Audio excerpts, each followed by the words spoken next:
With the 9th selection of the 2018 MLB Draft, the Oakland Athletics select Kyler Murray. Look at him go. You're not going to catch him. That's why Kyler Murray is the best player in college football. 2018 Heisman Trophy is awarded to Kyler Murray. Obviously, I had to pick one. My gut, my heart. It's all in football. What would scare me off? Damn sure matters in football. The fact that he is so sure. With the first pick in the 2019 NFL Draft, the Arizona Cardinals select Kyler Murray, quarterback, Oklahoma. And so it is. Murray out of the pocket. 7 seconds. 6 seconds. Murray heaves it downfield. It's caught. It is caught. DeAndre Hopkins. It's Murray magic. Rams had no turnovers, allowed just 1 sack, 35 and a half minutes time of possession. Player is engaged in any other activity that may distract his attention. For example, watching television, playing video games, or browsing the internet. It's time to grow up. Kyler Murray, is he a franchise quarterback? Kyler Murray is the epitome of average. He's the epitome of mediocre. Kyler Murray's foot, still not okay. And this is just weird. Jacoby Brissett is playing better. The Cardinals cutting Kyler Murray. Kyler Murray is out there. Where do we expect him to be? Kyler Murray and the Vikings have agreed to a 1-year, $1.3 million deal. Who let this dwarf into my locker room? Please don't hurt me, JJ.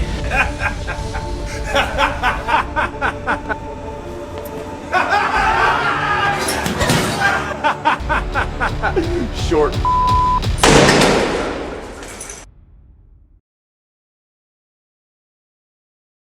Kyler Murray. The former Heisman and future of the franchise quarterback is gone. Now reduced in the eyes of the public to a has-been, the butt of the joke on NFL meme pages, written off as an immature video game addict and child-sized QB. 7 years ago, Kyler Murray was the future of the Arizona Cardinals. A franchise quarterback with remarkable talent, the one caveat, he was short. But that was okay, because he had everything else a modern quarterback needed: elite mobility, football IQ, and a live arm that provided him with rare playmaking ability. But in 2026, he's one of the most confusing players in the entire NFL, no longer taken seriously and seemingly on a short leash. But in all seriousness, what happened to Kyler Murray? How did an athlete so talented and driven that he got drafted in the top 10 of 2 professional sports leagues fail to pan out in the NFL? Did the organization fail him? Did evaluators miss a weakness in his game? Does he actually play too much Call of Duty to prepare for game day? Alright. Here's my point. Most struggling QBs go an entire career without getting the right chance to redeem themselves. But now, after signing with one of the most QB-friendly teams in the Minnesota Vikings, Kyler Murray has the perfect opportunity to prove the haters wrong. The Vikings, that turned around a Jets-traumatized Sam Darnold and get backups to throw for 300 yards like it's nothing, should provide confidence that Kyler can flip the script, despite this narrative online is still centered around short jokes and Call of Duty memes. I believe, after 7 seasons in the NFL, there's enough for us to understand what the Cardinals have been for him, what he's gone up against, and how he's performed. So join me as we take a deep dive into Kyler's journey, and by the end, you'll understand why I think everyone is wrong about Kyler Murray. In these videos, I always provide the full journey to the big leagues in order to provide maximum context, and that means we gotta go back to 1997.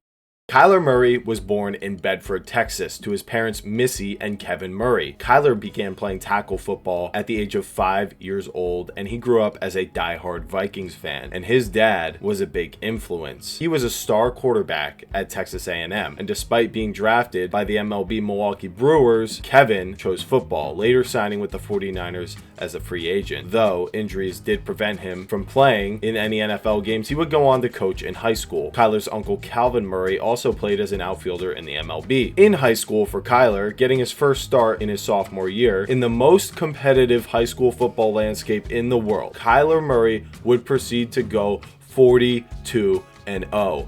Undefeated his entire high school career, regarded as the best high school record of all time. He won 3 state championships, became the only player ever named Mr. Texas Football twice, and became the first player ever to be selected for both the Under Armour All-American Baseball and Football game. He also won Gatorade Football Player of the Year in his senior season, combining for 6,208 yards and 79 total touchdowns. Needless to say, he was a 5-star recruit and the top-ranked dual threat in the country. He committed to Texas A&M and battled for the starting job with sophomore Kyle Allen, who initially won the job. Kyler was used in some Wildcat packages, but after the team suffered 2 straight losses, he earned 3 starts, showing promise going 2-1. But the team would ultimately turn back to Kyle Allen. At the end of the year, Murray announced that he was transferring to Oklahoma, and per the NCAA transfer rules, he missed the entire 2016 season. In 2017, Baker Mayfield would start in his final season with Kyler Murray waiting yet another year in his wake. And he also picked up baseball again in 2017 at Oklahoma to show he still got it on the diamond. Kyler would be drafted 9th overall by the Athletics, who hoped he'd see a brighter future in baseball. But now finally, 2018, it's Kyler's time to shine, and he did not disappoint. He went 12-1 in the regular season and led a Heisman campaign. His one loss was to Texas, which he avenged in the Big 12 championship game in a 39-27 victory. This propelled them to the Orange Bowl versus Alabama in the college football semifinals, but Oklahoma would fall 28-0 early in the second quarter before the Sooners scored their first touchdown. He was able to reel the score back into 45-34 by the end of the game, but it was never close, and Kyler's pursuit of a college football national championship ended there. Despite this loss to his Crimson Tide, Kyler would still win the Heisman over him. In this season, he produced 4,300 passing yards, 42 passing touchdowns, and 7 interceptions, tacking on 1,001 rushing yards on the ground and 12 rushing touchdowns. And now it was time for the draft, and declaring for this was a big deal. He already received a $4.66 million signing bonus from the A's and attended a practice. The decision was real, as there was a safer path and more money to be made in the long run as an MLB outfielder. But Kyler eventually declared for the 2019 NFL Draft in January, and he would eventually make his feelings known that his heart was in football, and he would choose to pursue that career just like his father. There was no question that first-year head coach Cliff Kingsbury would take him with the first pick over the likes of Daniel Jones and Dwayne Haskins, rest in peace. Despite the confidence, there were major questions about Kyler as a franchise quarterback compared to a more athletic Russell Wilson due to his 5'10" stature and background in pro baseball. Many questioned if an undersized quarterback could revive a dying franchise like the Cardinals rather than find success inheriting the Legion of Boom like Wilson did. While evaluators credited his composure in clutch situations, playmaking ability, and deep ball accuracy, the concerns were clear: size leading to potential injuries and trouble seeing over the middle of the field. The noise was apparent, but the hype was louder, and the Cardinals selected Kyler first overall come April to be the franchise savior and didn't think twice about it, completing Kyler's journey to the NFL. So with the Cardinals, how did it go? His rookie year in 2019, he showed why he was drafted first overall, but also why the Cardinals were picking first overall. The defense allowed the 5th most points in the league. A 36-year-old Larry Fitzgerald was the leading receiver. David Johnson was sidelined with a back injury, and Kenyon Drake was their leading rusher. Tack on a below-average offensive line that couldn't run block to save their lives, and Kyler's production seems pretty decent. The Cardinals improved from a dead last offense in 2018 at 14.1 points per game to 22.6 points per game. The Cardinals finished 5-11 with the 8th overall pick and a lot of work to do, but were clearly improved under Kingsbury's air raid offense led by Kyler Murray, who did win Offensive Rookie of the Year. The defense needed help, but with some upgrades to the line and added weapons, the offense could be dangerous. Now we head into year 2, 2020. After some draft picks and signings to help the defense, and trading David Johnson for DeAndre Hopkins, the Cardinals were showing some real effort to help Kyler out. After a great 5-3 start, the Cardinals were down 30-26 with 11 seconds left to the 7-2 Buffalo Bills. From the Bills' 43, Murray took the snap and evaded the rush and heaved a Hail Murray that was caught in double coverage by DeAndre Hopkins for the win, rising to 6-3, and D-Hop providing a number one option for Murray, things seemed to be coming together. But following the week, Murray suffered an AC joint sprain in his throwing shoulder versus the Seahawks. They would finish 2-5 since the Hail Murray and Kyler's injury. The offense dropping from 29.5 points per game to 22.8 in the final 6 games Kyler started. The defense finished top 12 in points per game at 22.6. This was Kyler's best statistical season. 3,771 passing yards, 26 passing touchdowns and 12 picks. On the ground, 819 rushing yards and 11 rushing touchdowns.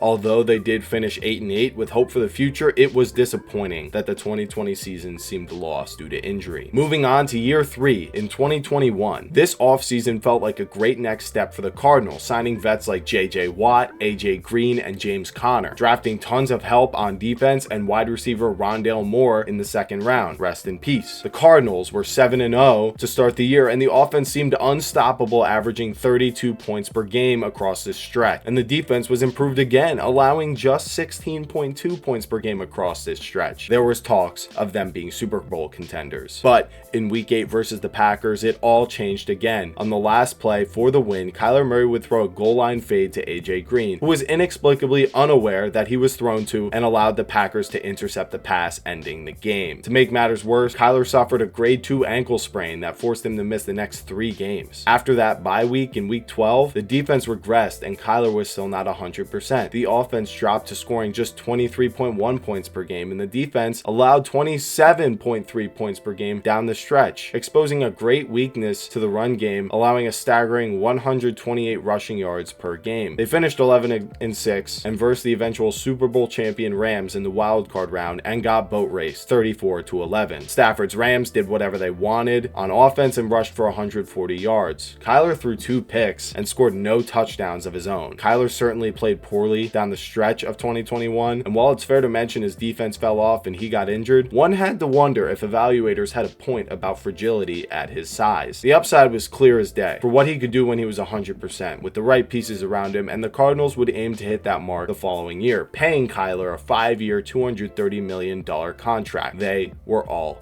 in. Now moving into year 4, 2022. This is the year where it all went wrong. DeAndre Hopkins had a 6-game suspension for PEDs to start the season. Drama also brewed about Kyler's work ethic due to a homework clause that was in his contract and was later removed. The Cardinals would scrape out a 2-4 record and the offense struggled. Hopkins returned, but a few weeks later in week 9, Murray pulled his hamstring and missed the next 2 games. After the bye in week 14, Kyler came back and then tore his ACL, missing the rest of the season. The Cardinals finished 4-13 with a bottom 20 offense and second worst defense in the league. Fans became frustrated and were tired of waiting for the right circumstances, and they began to see Kyler more as a flash in the pan who needed too much to succeed. The Cardinals fired Cliff Kingsbury after 4 years, tired of the soft defensive culture and inconsistent offensive performance. They wiped the roster clean and prepared for a rebuild this offseason, hiring former Eagles defensive coordinator Jonathan Gannon as the replacement. Year 5, 2023. Discussions around the NFL speculated the Cardinals would tank for the number 1 overall pick in a generational quarterback draft class of the 2024 draft. But the Cardinals had other plans. Despite the rebuild and backup Josh Dobbs, the Cardinals seemingly played their hearts out in every game. They were 1-8 after 9 weeks, but when Kyler returned, they showed more life, going 3-5 down the stretch, with his most impressive win versus the reigning champion Eagles 35-31. The Cardinals would finish 4-13 and select Marvin Harrison Jr. with the 4th overall pick, regarded as the best wide receiver prospect since Jamar Chase. Year 2 of Jonathan Gannon was looking good. So what happened? Year 6, 2024. This was a very odd season. Marvin Harrison Jr. and Kyler Murray looked like a great pairing in week 2 as they dominated the Rams. But even after a 6-4 start, something wasn't right. The team suffered major injuries throughout the season, finishing the year with 18 players on the IR. A destabilized offensive line and gutted defense, the team had no real strengths and struggled to finish games. They went 2-5 after the bye to finish the year, and Marvin Harrison Jr. and Kyler Murray never got on the same page. Many struggled to pinpoint who was to blame for this failed connection. We know Kyler was capable of it with guys like D-Hop, and Marv had the talent to be that guy. This is a mystery that still puzzles film watchers to this day. The Cardinals missed a potential playoff berth at 8-9. Kyler produced at a pretty consistent rate to the first 4 years of his career, and all there was was left to do was run it back with some added depth in 2025. Year 7, 2025. Based on how the season started, you would never guess how it ended. The Cardinals were 2-0 and looking pretty good. Then there was a 3-week sequence of unfortunate events. In week 3 versus the 49ers, James Conner suffered a brutal knee injury ending his season, and the Cardinals would lose this game on a last-second field goal. In week 4 versus the eventual Super Bowl champion Seahawks, the Cardinals nearly had a comeback win. They fell short in a game where they beat themselves with particularly poor play from Marvin Harrison Jr. And then in week 5 versus the Titans, the Cardinals blew what should have been a 28-6 lead, with DeMarcado dropping the ball intentionally before scoring, fumbling an interception, having it bounce all the way into the end zone, recovered for a Titans touchdown, and a game-winning field goal drive by rookie quarterback Cam Ward. Additionally, in that game, Kyler suffered a suspicious foot injury in that game and was placed on the IR. The Cardinals started Jacoby Brissett, who actually put up some numbers despite going 1-11. The offense did a lot of catching up as the defense was awful this year, allowing the 4th most points in the league at 28.7. Frustration among Cardinals fans was overwhelming. They were done with Kyler's injuries and content with him being benched for the season. The Cardinals fired Jonathan Gannon after 3 seasons. Drama brewed early in the offseason, and it was clear Kyler's time in Arizona was up, and that it was. Cardinals cut Kyler, still owing him $35 million. Kyler hit free agency, and his options were sign a bigger contract with a team like the Jets, or go for a more win-now team like the Steelers, or the team he ultimately decided to go with, the Vikings.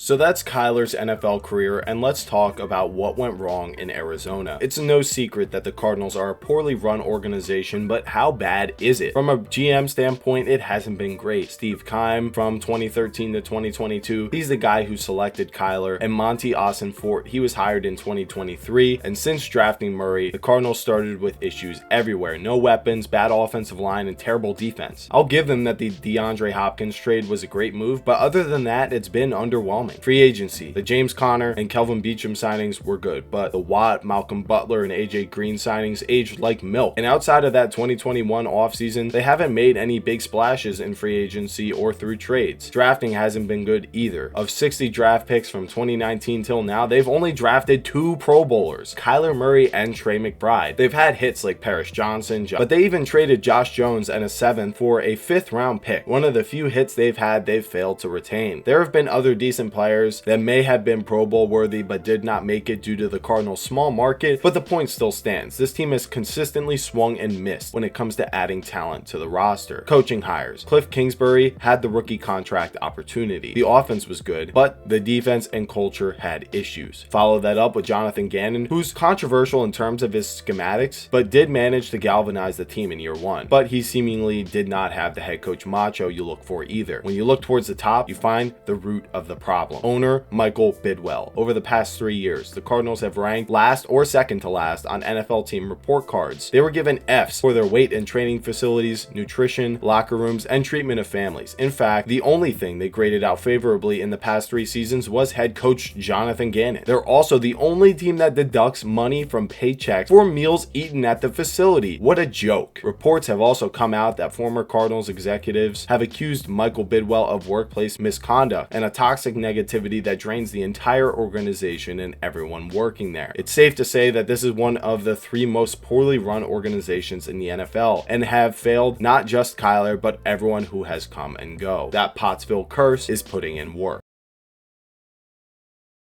Now, let's talk about Kyler's strengths and weaknesses, starting with his mobility. While there's a couple who can challenge his top speed across the league, only Lamar Jackson is quicker than Kyler Murray. This is useful on designed runs and for scrambles too. But most importantly, what about evading the rush? Because some claim Kyler is to blame for the sacks he suffered. When breaking down the pressure rates and pressure to sack percentages, it's pretty clear why his pressure to sack ratios fluctuate. Like most quarterbacks, when you pressure him more, the worse he is at avoiding the sack each time. There is only 2 seasons where it's truly bad, 2022 and 2025, and the 2 times he faced low pressure rates, he was one of the best in the league at avoiding sacks. To me, these numbers justify that although he doesn't break sacks, with decent blocking, he will buy you more time than most quarterbacks. From an accuracy standpoint, he's always been near the top of the league. but pushing the ball downfield, he is not. The accuracy is underrated, but it's no secret that while he has a great perimeter deep ball, his ability to attack the middle of the field is inhibited by his height. Overall, the athletic combination with the passing ability is definitely a rare combo that could produce top 10 numbers and efficiency in the right system. The height does result in the limitations passing over the middle of the field, but more concerning in my opinion is the health and injury concerns that come with it. I can forget about an ACL tear, which can happen to anyone, but he has had nagging injuries in 5 of the 7 seasons that he's had, which is an alarming rate. To me, this is his biggest weakness.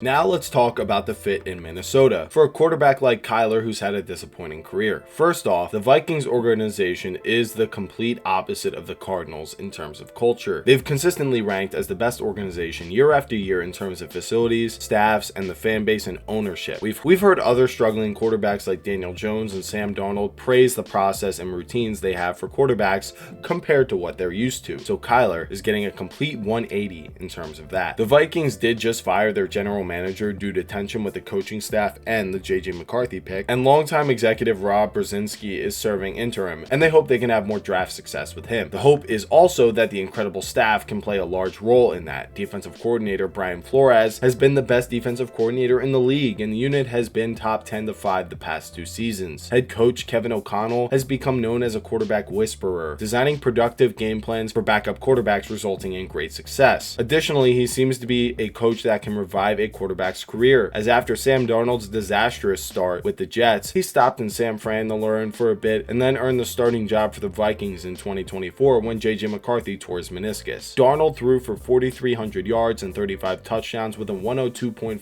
QB rating. He was let go to give the reins back to JJ McCarthy, and he went on to win the Super Bowl with the Seahawks. So the proof of concept exists for Kyler already, but there's just one problem: the over-the-middle throws. Comparing the passing charts of Darnold in Minnesota and Kyler, you can see Darnold clearly targeted the middle of the field, and that would be something that is expected of Kyler in the system. This is a big part of KOC's offense, so what happens here? There's compromise from both sides. We've seen KOC work with a more mobile quarterback in the past like Dobbs, and I think as much as you should try to protect Kyler, you're leaving meat on the bone if you don't incorporate the occasional QB power or read option into the game plan like he did with Dobbs. Kyler's also more comfortable in the gun, but KOC does work in under center stuff too. Focusing on bootlegs to get Kyler out in space and a clear view of the field would be a great way to maintain the under center passing game. The deep ball passing should be something Kyler is comfortable with already, and we know he's got the discipline to check it down if it comes to that. And finally, Ted Nugent of The Athletic pointed out how despite Kyler's struggles throwing over the middle of the field, they can still attack intermediate passing concepts with Kyler's ability to throw deep crossers and corner routes, which KOC utilizes. So if KOC can gear the offense in 2026 to be resourceful of Kyler's legs and shift out most of the middle of the field concepts in favor of sideline levels and flood concepts, they should be able to mesh well. So I think there is no reason the offense should struggle to find their identity like they did last season. Alright, finally, what do I expect from Kyler, and why do I think everyone is wrong about him? For starters, there are those who have stated that they think this is a good move, especially based on the contract value of less than $2 million. Compare that to guys like Daniel Jones, who love him to death but are getting $44 million. This is great value for the new GM to build around Kyler with, and I expect him to beat out JJ McCarthy with ease, and this most people agree on. But for the actual season and Kyler Murray's future with the Vikings or beyond, I don't think things could have taken a better turn for him, and there's way too much hate surrounding this move in my opinion. This Vikings team isn't quite what it was in 2023 and 2024, but it is still a phenomenal supporting cast, now presumably run by the elite coaching staff. I think those are severely underappreciated qualities of a team: ownership and the staff. I truly believe they are going to extract the most out of Kyler, and the offense will be far improved from last year, and Kyler could have the best season of his career. In my eyes, this is a better supporting cast than he's had out of the 7 years he's had in Arizona. And the Vikings went 9-8 with bottom 2 quarterback play last year. It's pretty clear to me that they're going to be a playoff team and a much better team than most people are thinking. With the central core still there, a hungry Vikings team ready to right their 2025 wrongs, and the element of surprise with a KOC and Kyler pairing, I see serious upside with this Vikings team. I put their floor at 10-7 and their ceiling at 13-4. They should make the playoffs, and I foresee Kyler getting his first playoff win this season, or at least a first round bye. As for the Super Bowl, I'm not saying that's going to happen, but for last year's NFC representative and Super Bowl champion, they acquired their quarterback through free agency, so never say never. Without getting ahead of myself, safe to say I expect big things for Kyler on the Vikings this year. In summary, the rhetoric around Kyler and this signing still holds the weight of a meme signing, that Kyler sucks and would rather play video games than battle it out with 9, which is ridiculous. The idea that Kyler isn't a student of the game. The notorious study contract clause has followed him to this point as an outspoken gamer in such a harsh way, as if dozens of NFL players aren't gamers or podcasters already, which is a lot better than guys who get into legal trouble or distractions or go to strip clubs on the weekend. What would you prefer your player do besides breathe when they aren't working? To me, this was a foolish clause by the Cardinals, as he couldn't have made it this far at his size without being a student of the game, not only in football but in baseball too. It seems everything he commits to, he is quite good at, and I wish people saw him more as the highly competitive individual he clearly is, rather than through this old school lens that is more willing to criticize someone who plays video games than someone who gets a DUI or domestic violence charge. And that is why everyone is wrong about Kyler Murray. The things that are being said about me, to think that I can accomplish everything that I've accomplished in my career and not be a student of the game, not have that passion, not take this serious, it's disrespectful. I'm honestly flattered that y'all think that at my size I can go out there and not prepare for the game. And I don't do this often, I don't talk about myself, but today I feel like I have to. And so I'm gonna list the acts to go 43-0 in high school in Texas. Some are gonna say, oh, it's high school, that's cool, but nobody else has done it. Win the Heisman, get drafted #1 overall to the NFL, get drafted #9 overall to MLB. Again, no one's ever done it. Offensive Rookie of the Year, 2-time Pro Bowler. I'm not 6'7", 230. I don't throw the ball 85 yards. I'm already behind the 8 ball. I can't afford to take any shortcuts, no pun intended. I refuse to let my work ethic be in question. To those of you out there that believe that I'd be standing here without preparing, it's not possible.